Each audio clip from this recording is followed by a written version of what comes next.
Next हम सॉल्व करेंगे question number 6 of exercise 1.1 chapter 1 real number class 10th mathematics NCERT book. इसमें हमें बोला है explain why 7 multiply 11 multiply 13 plus 13 and 7 multiply 6 multiply 5 multiply 4 multiply 3 multiply 2 multiply 1 plus 5 are composite number. हमें दो expression दिए हैं और हमें ये शो करना है ये दोनों एक्सप्रेशन कंपोजिट नंबर है और साथ में उसका हमें रीजन भी देना है कि ऐसा क्यों है। तो ध्यान से समझना बच्चा। तो कंपोजिट नंबर शो करने के लिए पहले हम ये देखते हैं कि कंपोजिट नंबर होते क्या है। A number having more than 2 factor, वो नंबर जिसके 2 से ज्यादा फैक्टर्स आ जाएं, मतलब 2 से ज्यादा फैक्टर हो जाएं, यानी कि वो 2 से ज्यादा टेबल में आते हो, is called a composite number. तो उसे हम कंपोजिट नंबर कहते हैं। लाइक 4 के कितने फैक्टर है? 1 4 का फैक्टर है, 2 भी है और 4 नंबर इटसेल्फ भी अपना फैक्टर है। तो ये कंपोजिट नंबर है। तो हमें यही शो करना है कि इन नंबर के मोर देन 2 फैक्टर्स है।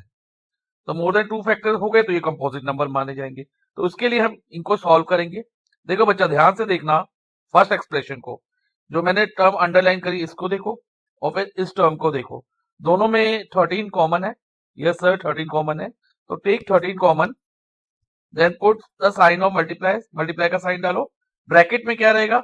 जब हम 7 मल्टीप्लाई 11 मल्टीप्लाई 13 में से 13 कॉमन ले लेंगे तो ब्रैकेट में रहेगा 7 मल्टीप्लाई 11, फिर ये प्लस का साइन। अब इधर क्या रहेगा?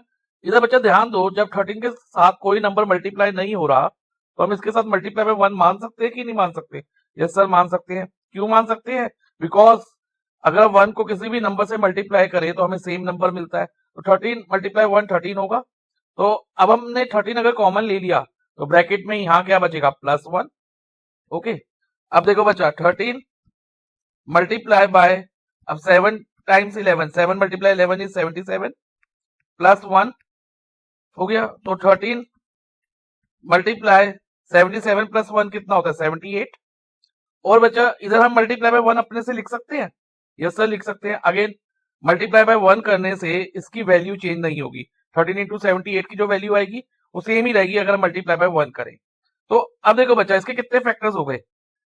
एक तो 1 इसका फैक्टर हो गया, एक 13 हो गया और एक 78 हो गया। तो मोर देन 2 फैक्टर तो हो गए। अब अगर हम 78 को भी फैक्टराइज करें फर्दर तो इसके और भी फैक्टर निकल आएंगे, लेकिन हमें बस इतना शो करना है इसके मोर देन 2 फैक्टर है तो हम ये कह सकते हैं कि कंपोजिट नंबर है। तो हमें आगे फैक्टराइज करने की जरूरत नहीं है 78 को। हम सिंपली लिख देंगे given expression is a composite number because it has more than 2 factors. और साथ में फैक्टर्स लिख भी देना कौन कौन से फैक्टर हमें मिले हैं, 1 13 एंड 78। तो ये फर्स्ट पार्ट हमने सॉल्व कर लिया इसका। अब सिमिलरली हम सेकंड पार्ट भी इसी तरह से सॉल्व करेंगे। अब ध्यान दो बच्चा, इस टर्म में जो मैंने अंडरलाइन करी और इस टर्म में अगेन दोनों में 5 कॉमन है। यस सर 5 कॉमन है। तो टेक 5 कॉमन। अब ब्रैकेट में क्या रहेगा जब हम 5 कॉमन ले लेंगे? 7 मल्टीप्लाई 6 मल्टीप्लाई 4, क्योंकि 5 तो बाहर आ गया तो ये 5 नहीं लिखेंगे इधर। 4 multiply 3 multiply 2 multiply 1 plus again, अब 5 को हम 5 मल्टीप्लाई 1 लिख सकते हैं कि 5 बंदा 5 ही रहेगा। तो ये हम कर सकते हैं, इधर भी मैं एक्सप्लेन कर चुका हूं। तो इधर अब क्या रहेगा? +1। अब देखो बच्चा 5 मल्टीप्लाई, अब देखो बच्चा 7 मल्टीप्लाई 6 42, 42 को अगर 4 से मल्टीप्लाई करते हैं तो हमें 168 मिलेगा। 168 मल्टीप्लाई बाय 3 504 होगा और 504 को 2 से मल्टीप्लाई करेंगे तो हमें 1008 मिलेगा और मल्टीप्लाई बाय 1 करने पे हमारे पास 1008 ही आएगा और +1। ओके बच्चा, अब 5 मल्टीप्लाई बाय 1008 +1 क्या होगा? 1009 हो जाएगा। अब जैसे इधर हमने मल्टीप्लाई बाय 1 लिखा था फर्स्ट एक्सप्रेशन में, यहां भी हम मल्टीप्लाई बाय 1 लिख सकते हैं। क्यों? क्योंकि बच्चा 1 को हम किसी भी नंबर से मल्टीप्लाई करें तो हमें सेम नंबर मिलता है, तो इधर हम मल्टीप्लाई बाय 1 कर सकते हैं। अब देखो बच्चा इधर भी हमारे पास मोर देन 2 फैक्टर हो गए, एक 5, एक 1009 और एक 1।